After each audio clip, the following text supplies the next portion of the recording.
Hello everyone, তোমরা সবাই কেমন আছো? আশা করছি বেশ ভালো আছো, হাসি খুশি আছো। আমিও কিন্তু বেশ ভালোই আছি। আর দেখো, আমি আবার একটা নতুন ভিডিও নিয়ে তোমাদের কাছে চলে এসেছি। আশা করছি ভিডিওটা আজকে তোমাদের ভালো লাগবে। আজকের ভিডিওর একটা অন্যরকম হচ্ছে, আজকে আমি চাউমিন বানিয়েছি, সেই ভিডিওটাই তোমাদের সাথে শেয়ার করলাম। কেন ডেলি ব্লগে যে কাজ বাজ করি সেই ভিডিও আমার বানানো হয়নি আছে, তো তাই ভাবছি আজকে চাউমিন বানিয়েছি সেটাই তোমাদের সাথে শেয়ার করে নিই। তো দেখো, এখানে আমি সব সবজি একবারে কেটে রেখেছি, পেঁয়াজ, ক্যাপসিকাম, গাজর, আর চাউমিনটাও সেদ্ধ করে রেখেছিলাম, সয়াবিনটাও ভেজে রেখেছিলাম, আর একটু আলু কুচি করে রেখেছি। কেন আলু ছাড়া তো আমাদের কোনো জিনিসই বাঙালিদের হয় না, তাই না? তো দেখো, ফার্স্টে কড়াইটা একদম ভালোভাবে গরম হয়ে গেছিলো, তারপর তেলটাও খুব ভালোভাবে গরম করে নিয়েছি। তারপরে তেল গরমের মধ্যে আলুটা দিয়ে দিয়েছি। আলুটা কিন্তু একদম বেশ হাই ফ্লেভারে ভাজছি আর কি। তো হাই ফ্লেভারে আলুটাকে একটু ভেজে নিয়ে নাড়াচাড়া করে নিয়ে তার মধ্যে কিন্তু আমি গাজরটা দিয়ে দিলাম। তো আগে যে জিনিসগুলো একটু শক্ত শক্ত লাগে সেই জিনিসগুলোই আগে দিয়ে দিচ্ছি। তো দেখো, একটু আলুটা ভেজে নিলাম, তারপরে কিন্তু একটু গাজরটাও দিয়ে দিলাম। তো সেই আলু আর গাজরটাকে একটু ভেজে নিচ্ছি, তার মধ্যে সয়াবিনটা যেটা ভিজিয়ে রেখেছি তার মধ্যে সয়াবিনটাও দিয়ে দিলাম। আর সয়াবিন দেওয়ার কারণ হচ্ছে, আমার মেয়ে কিন্তু চাউমিনে যতই সবজি দিই ও কিন্তু কোনো সবজিগুলোই খায় না, ও শুধু সয়াবিনটাই খায় বেছে বেছে, তার জন্য সয়াবিনটা একটু বেশি করেই দিয়েছি। তো আমি কিন্তু আমার মেয়ে যেইভাবে খায় সেইভাবেই বানিয়েছি। তো দেখবে তোমরা বাড়িতে বানিয়ে এটা খুব ভালোই লাগে। তো দেখো, এর মধ্যে একটু নুন দিয়ে দিয়েছি, নুনটাতে একটু আলুটাও সেদ্ধ হবে ওই জন্য একটু নুন, আর হলুদটা একটু কালার আসবে ওই জন্য হলুদটা একটু দিয়ে দিয়েছি। আর একটু নুনটা দিয়ে দিলে কি হয়, জিনিসটা যাতে নরম হয় সেই জন্যে আমি একটু নুনটা আগেই দিয়ে দিলাম। তো দেখো, এখানে আমি নুন আর হলুদটা দিয়ে কিন্তু এখনও পর্যন্ত জোর আঁচে ভেজে যাচ্ছি, তারপরে সেটাকে কম আঁচে দিয়ে আমি ঢাকা দিয়ে দিয়েছিলাম। তো দেখো, আমাদের বাড়িতে কিন্তু চাউমিনটা আমি আর আমার মেয়ে দুজনে কিন্তু খেতে খুব ভালোবাসি, আর ডুগু সোনাও কিন্তু এখন খেতে একটু বেশ ভালোই বাসছে। তো তাই একটু বেশি করেই বানিয়েছি, তা যাতে আমরা একটু বেশি করে খেতে পারি আর কি। তো দেখো, এখানে আমি আর একটু তেল দিয়ে দিলাম, তেলটা আমার কম লাগছিল। আর আরেকটা জিনিস দেখো, আমি কিন্তু যেই কড়াইটার মধ্যে বানাচ্ছি সেটা কিন্তু একটু বেশ ভালো বড় লোহার কড়াই, আর আমি কিন্তু লোহার কড়াইতেই বেশি এইসব জিনিস বানাতে পছন্দ করি আর কি, শরীরের জন্য ভালো। আমি বারবারই বলেছি লোহার কড়াই কিন্তু খেলে একটু বেশ ভালো।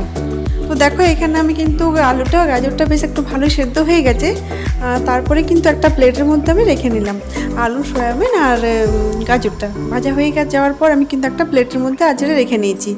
তারপরে একটু আমি তেল দিয়ে দিলাম, আর বাঁধাকপি কুচিয়ে করে রেখেছি, বাঁধাকপি কুচিটা আর পেঁয়াজ কুচি একটু কম করেছি, কেন আমার মেয়ে সেভাবে খায় না। তোমরা যখন বানাবে তোমরা কিন্তু একটু পেঁয়াজ কুচিটা বেশিভাবেই দেবে, কেন আমার পেঁয়াজটা দিলে খুব ভালো লাগে।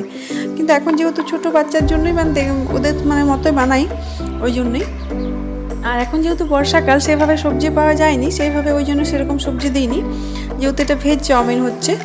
আর ডিম কিন্তু আমি এটার মধ্যে দিইনি। আর দেখো, তারপরে কিন্তু একটা পেঁয়াজ কাটা ছিল, একটা পেঁয়াজ দিয়ে দিয়েছি, অর্ধেকটা কিন্তু ক্যাপসিকাম দিয়েছি। এখানে আমার অর্ধেকটাই ছিল, কেন অর্ধেকটা ক্যাপসিকাম আমি কালকে মাঞ্চুরিয়ান বানিয়ে নিয়েছিলাম তার জন্যই।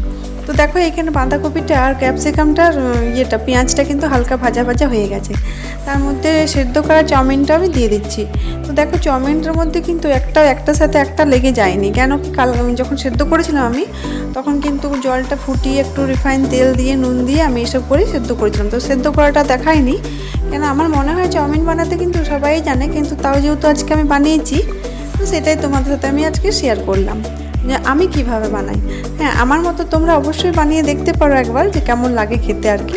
আমার তো খেতে বেশ ভালো লাগে, আর আমার মনে হয় এই চাউমিনটা কিন্তু বেশ খেতে ভালোই হয়। তো দেখো, দোকানের থেকে কিন্তু চাউমিনটা বেশ ভালোই হয়েছে, আজকে খেয়ে মেয়েও কিন্তু বলছিল খুব ভালো হয়েছে, আমারও কিন্তু খেতে বেশ ভালোই লাগে। দেখো, এটার মধ্যে কিন্তু গোলমরিচ গুঁড়ো, তারপর লঙ্কা কুচি এইসব কিন্তু আমি কিছুই দিইনি, কারণ আমার মেয়েদের ঝাল লাগবে ওই জন্যই। তোমরা কিন্তু দিতে পারো। দেখো, এটার মধ্যে নুন দিয়ে দিয়েছি আমি, নুনটা স্কিপ হয়ে গেছে। তারপর একটু সয়া সস দিয়ে দিয়েছি, আর আমার মেয়ে যেহেতু ম্যাগি মশলা খায় তার জন্য আমি ম্যাগি মশলা দিয়েছি। আর চাউমিন মশলা পাওয়া যায়, চাউমিন মশলাটা তোমরা কিন্তু দিতে পারো। আমার মেয়ে যেহেতু ম্যাগি মশলাটাই সবতেই খায় আর কি। তো দেখো, আমি সয়া সস, ম্যাগি মশলা আর নুনটা শুধু দিয়েছি এর মধ্যে। আমি কিন্তু চিলি সস বা লঙ্কা গুঁড়ো বা লঙ্কা কুচি বা গোলমরিচের গুঁড়ো আমি কিন্তু এইসব কিছুই দিইনি। তোমরা কিন্তু বানাতে গেলে এইসব একটু দেবে, লঙ্কা কুচি তারপর গোলমরিচের গুঁড়ো, কিন্তু খেতে ভালো লাগে। আমি কি করি, আমারটা যখন খাই তখন কিন্তু আমার প্লেটের মধ্যে বেশ লঙ্কা কুচি করে একটু ছড়িয়ে তারপরে কিন্তু খাই। তো দেখো এটাকে বেশ ভালোভাবে নাড়াচড়া করে আমি সয়া সসটাকে সব মিলিয়ে নিচ্ছি। আর আমার কিন্তু খুন্তিটা খুব ছোট, ওই জন্য কিন্তু একটু অসুবিধা হচ্ছে। বড় খুন্তি রয়েছে কিন্তু আমি যেহেতু এটা প্রতিদিন ঘরে ইউজ করি সেই জন্য এই খুন্তিটাকে ইউজ করছি আর কি। আর বড় খুন্তি আর নিলাম না তাই। তো দেখো চাউমিনটা আমার প্রায় হয়ে গেছে, প্রায় কি হয়েই গেছিলো। তো যখন বানিয়েছি তার অনেকক্ষণ পর, স্মৃতি বাড়িতে ছিল না, ও টিউশনে গেছিলো, তো অনেকক্ষণ পরেই আর কি ওকে সার্ভ করছি, ওই জন্য একটু দেখতে আলাদা লাগছে। আর সঙ্গে সঙ্গে বানানোর পর যদি খাওয়া হয় তাহলে কিন্তু জিনিসটা বেশি ভালো লাগবে, কিন্তু ছিল না মেয়ে, ওই জন্য ওকে আমি সঙ্গে সঙ্গে দিতে পারিনি। তো ও যখন চলে এসছে তখন ওকে একটু সার্ভ করে দিচ্ছি। দেখো এখানে কিন্তু মিষ্টি রয়েছে প্লেটে, সেটা তোমরা একটু ইগনোর করবে, ওটা আমার আগের থেকেই ছিল। তো চলে এসছে ক্যামেরার মধ্যে। তো মেয়েকে দেখো ওইভাবে সসটা দিলেও বেশি খুশি হয়, ওই জন্যই আমি ওইভাবে সসটা দিয়ে দিলাম। তো দেখো চাউমিনটা কেমন হয়েছে, খেতে তো বেশ ভালোই হয়েছে, তোমরাও কিন্তু বাড়িতে বানিয়ে এমনি খেও।